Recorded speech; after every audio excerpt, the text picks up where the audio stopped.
नमस्कार, news for nation देख रहे हैं आप। आपके साथ मैं हूं ऋचा शर्मा। तेजस्वी यादव की अगुवाई में शनिवार को किसानों के हित में किसानों की आवाज बनते हुए धरना प्रदर्शन किया गया, जिसके बाद से तेजस्वी यादव समेत 18 नेताओं पर एफआईआर दर्ज हो गया। हालांकि इन सब के बीच तेजस्वी यादव ने नीतीश कुमार पर हमला बोला और उन्होंने कहा कि कानून व्यवस्था को ठेंगा दिखाने वाले नीतीश कुमार आज नीचता दिखा चुके हैं। अगर गिरफ्तार करना है तो कर लीजिए, मैं फांसी देने को भी तैयार हूं। तो इस तरह की बातें, इस तरह की जो प्रतिक्रिया है तेजस्वी की, वो सामने आई। लेकिन इन सब के बीच एक बार फिर से आरजेडी की तरफ से बड़ा बयान दिया गया है। आरजेडी की तरफ से कहा गया है तस्वीरें साझा करके कि आप देखिए, एक तरफ जहां नेता प्रतिपक्ष किसानों के हित में लड़ाई लड़ रहे थे, दूसरी तरफ बीजेपी के नेता कार्यक्रम को संबोधित कर रहे थे। दोनों जगह भीड़ थी, लेकिन एफआईआर तेजस्वी यादव पर ही दर्ज होता है। अब आरजेडी सवाल पूछ रही है कि आखिर ऐसा क्यों? क्या सरकार इतनी गिर चुकी है कि विपक्ष पर निशाना साधने के लिए, विपक्ष की आवाज को दबाने के लिए कानून का सहारा लिया जा रहा है? और क्या बिना मतलब के एफआईआर दर्ज किया जा रहा है? तो तमाम तरह के सवाल अब आरजेडी की तरफ से उठने लगे हैं। सबसे पहले आपको वो ट्वीट दिखाते हैं जिस ट्वीट के सहारे आरजेडी ने ये बयान दिया है। आरजेडी ने ट्वीट करके लिखा है, एक दिन दो तस्वीर दो कानून। तेजस्वी यादव किसानों के लिए संघर्ष करते हैं तो कोरोना का बहाना बनाकर उन पर एफआईआर दर्ज कर दिया जाता है। बीजेपी अध्यक्ष और मंत्री कार्यक्रम करते हैं तो उन पर कोई केस नहीं। रीढ़ विहीन अनुकंपाई मुख्यमंत्री नीतीश कुमार नंगाई, बेशर्मी और धूर्तता की सारी हदें पार कर रहे हैं। इसके साथ आरजेडी की तरफ से फोटो भी शेयर किया गया है, जिसमें तेजस्वी यादव किसानों को संबोधित कर रहे हैं और शपथ ग्रहण करा रहे हैं। दूसरे में हड़ताल के बीच सभी नेताओं और किसानों के बीच तेजस्वी यादव बैठे हुए हैं।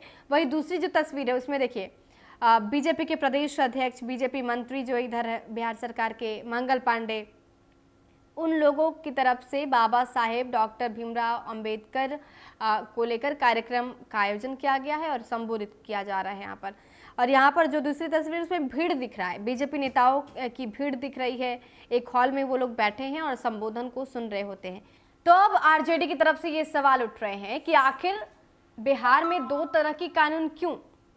विपक्ष के लिए कोई और कानून और सत्ता पक्ष के लिए कोई और कानून। जब तेजस्वी यादव किसानों के हक की लड़ाई लड़ रहे हैं तो उन पर एफआईआर दर्ज कर दिया जाता है। दूसरी तरफ जब बीजेपी के नेता खुद उल्लंघन करके कार्यक्रम को संबोधित कर रहे हैं, कार्यक्रम में शिरकत कर रहे हैं, तो उन पर कोई आरोप नहीं, कोई एफआईआर नहीं। तो अब इसको लेकर तेजस्वी यादव की पार्टी आरजेडी की तरफ से ये बयान दिया गया है कि सरकार नंगाई पर, बेशर्मी पर उतर गई है, क्योंकि अब इन्हें डर सताने लगा है कि हम पीछे हटने वाले नहीं हैं। किसानों के हक की लड़ाई को लेकर हम डटे हैं, किसान हमारे साथ हैं, हम किसानों के साथ हैं। सरकार की नीतियों के खिलाफ हम सब मिलजुल कर हल्ला बोल रहे हैं। कहीं ना कहीं सरकार पर दबाव पड़ रहा है, तो अब सरकार कानून का सहारा लेकर हमारे इस मोटिव को दबाने की कोशिश कर रही है। आरजेडी की तरफ से ये आरोप लगाए जा रहे हैं कि यहाँ पर दोहरी नीति के सहारे सरकार आगे बढ़ रही है। दो तरह के कानून है, सत्ता पक्ष के लिए कोई और कानून है और हमारे लिए कोई और कानून है। तो अब आरजेडी की तरफ से ये बयान जारी किया गया है। हालांकि आपको बताया कि जेडीयू की तरफ से भी रिएक्शन सामने आया जब नीरज कुमार ने कहा कि तेजस्वी यादव तो कानून को तोड़ना ही चाहते हैं।